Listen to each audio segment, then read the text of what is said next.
سبابت والوسطى، سبابت سے شہادت ہوئی، سبابت والوسطى،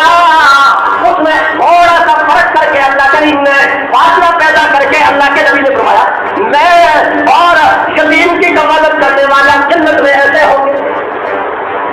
وہ بالکل قریب. اور نبی کریم صلی اللہ علیہ وسلم نے فرمایا جو یتیم کے سر پہ ہاتھ پھیرتا ہے،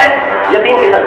ہاتھ پھیرتا ہے اور شفقت کی نیت ہے، اور اللہ فرماتے ہیں اس کے سر کے اس کے ہاتھ کے نیچے سر کے چکنے کو آتے ہیں، اللہ اسے نیکی عطا فرماتے ہیں. قرآن میں متعدد آیات میں اللہ کریم نے فرمایا